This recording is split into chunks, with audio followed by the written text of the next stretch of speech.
Nation, I wasn't expecting to talk to you twice tonight, but yeah, here we are. And if you guys watched the last video, you'll know right near the very end, the trade broke on my phone. And there you have it. You guys can obviously read the title. The Leafs have dealt Nick Ritchie. We kind of saw this one coming. The question is, where and for what? Well, the Leafs have dealt Nick Ritchie and a draft pick, we'll get to the details in a bit, to the Arizona Coyotes for Ryan Dzingel and defenseman, is it Ilia Labushkin. Yeah, very interesting name. Love it, though. Now, Leafs fans, first off, I want to hear your thoughts. And then I want to describe everything for you about this trade. First off, Nick Ritchie. Nick Ritchie got signed during the offseason for a couple of years. Was it like a 2-year deal, like 2.5, or just too much money, basically. Comes here, can't buy a goal, can't score whatsoever. All he did was hit. He was slow. It was just a disaster of a signing for the Leafs. He goes to the Marlies and scores a goal. If you guys saw the goal that Nick Ritchie scored, first off, it wasn't anything pretty, but his reaction. Nothing, just stood there, a couple fist bumps with the guys, went back to the bench, a little bit of that. He clearly hated life right there. So you knew the Leafs had to move him. And they also dealt a draft pick. Now, the specifics of the trade. Coyotes have a choice of the Leafs' third-round pick this upcoming season, or in 2025, it's a second-round pick. So, if the Coyotes are looking more longevity-wise, and they're not feeling this draft very well, they may take that second-round pick from 2025. Or if they just want the draft capital for this season, they might take the third for this year. So that's what the deal is. Ritchie to the Coyotes and that pick, or one of those picks, to Arizona. Now, what do the Leafs get back? Let's start with Ryan Desingle first. And Leaf fans are very, very familiar with Ryan Desingle, as he was a former Ottawa Senator and a former 40-point guy, yet just in 18-19 season before COVID went all bonkers. He was a pretty solid player there. He was an all-right player in Carolina.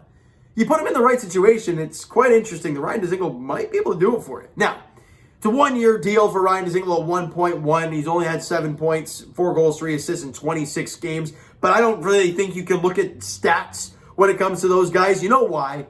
They play for the Arizona flipping Coyotes. There's really not much else to say. You put Ryan Dzingel in a good spot here in Toronto with some guys who can score, some guys who can make it happen. Maybe put him on the second power play unit because Wayne Simmons really hasn't got anything done for the Leafs. Spets has been kind of tough lately. Maybe a guy you can kind of sub in once in a while, even though Spets has been, he's still great in the face-off dot and doing every other things, but not fun in the back of the net. But Wayne Simmons hasn't been great. Maybe substitute in for a Kasha when he's not feeling great, or whatever the case may be. A Desingle can fit into that mix pretty easily. But the main thing that I'm kind of interested in is the Ilia Labushkin. First off, we now have 2 Ilyas. You had Ilya Kiev and Ilia Labushkin.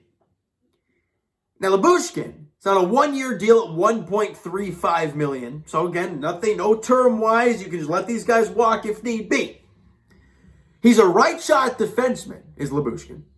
He's 6'2", 201, so you got a little bit of size in the back end. Okay, or right-shot D. Does that maybe move Justin Hall kind of around a little bit? Maybe lessen the load on him? That might be interesting. And honestly, I'd much prefer Justin Hall in the third pairing, but we don't know anything about this Lyubushkin, guys. Point-wise, yeah, he's not the greatest. Only 9 points in 46 games this season, but clearly he's not a guy that's going to just fill the stat sheet with goals and points. The thing that I looked at is the hits. He has 94 hits this season. Not one Leaf defenseman is in the same stratosphere as that.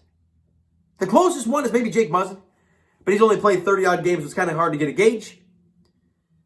But Lyubushkin comes in as the guy that has the most hits in the Toronto Maple Leafs, just like that. Adds the physicality on the back end. I don't really know how he plays defensively. He's a guy that's been kind of bounced around, hasn't really had anything too crazy. Never played more than 40-odd games in the NHL. I think he might have played 150 season, but 51 games right when COVID hit. So I'm interested to see what happens here. Now, you got rid of a guy in Nick Ritchie who it just did not work out. And you're bringing in 2 guys to put into the mix. And when I say the mix, I mean the mix of bottom 6 forwards for Ryan Dzingel. And it makes it, does this mean Travis Dermott's on the way out now? I mean, we all knew he's been kind of, in the weeds of getting moved, and there's been a lot of talks about it. But you bring in this right D, and you had Brody and Riley, you had Muzzin and Hull, let's say. They seem to love Sandy, and even though tonight he wanted me to pull my hair out watching the guy play defense and turn the puck over a ton. But it's going to be him and Lyubushkin now. Well, what does that leave with Travis Dermott, right? So it's going to be very interesting to see how the Leafs play this out. They got the extra couple bodies now to work with. But I don't know. This is all a wait-and-see deal for me. You wanted to get rid of the Nick Ritchie contract. You did.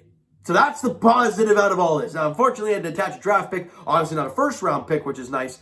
But you got a couple of guys that could impact the team, and we'll have to wait and see how this whole thing rolls out. But as of right now, I look at the situation. I'm like, look, the defense, we always look kind of soft on that right side. So you bring in another guy, Lyubushkin, who's got some size to him and got some physicality to him, which is nice, which the Leafs do lack. And you bring in Ryan Desingle, who's a 29-year-old veteran who's been around the league a lot, who's been around good teams in Ottawa when they were better. And he can get it done just in the right situation. And that's all a wait-and-see game. So I want to get your guys' thoughts in the comments below before I wrap this thing up, all right? So you know what? That is going to do it for this one. If you enjoyed the video and are intrigued about the trade, I wouldn't say excited because nothing really to be overly excited about, just some new faces on the team, and hey, no crazy contract stuff, both on one-year deals at small money, but guys that can make an impact on this team. I want to hear your thoughts in the comments below. Go nuts. Twitter link is down below, so follow up, send me a DM to like great stuff. The Instagram link is also down below, so follow up there. If you guys not done so already, smack the like button, subscribe. Both those links are down there. Go do all that stuff, and I will talk to you guys Raptors edition next Friday, well, I guess this upcoming Friday, as they are in Charlotte taking on the Hornets. And as for the Toronto Maple Leafs, their next contest is on Monday night, 7 p.m. puck drop in Montreal, taking on the Canadiens. And who knows, we might see a Ryan Desingle or Ilia Labushkin in the lineup. We'll have to wait and see how it all plays out, though, Leaf fans. All right, so thank you guys so much for listening and watching. I hope you enjoyed the video. We'll talk to you guys then.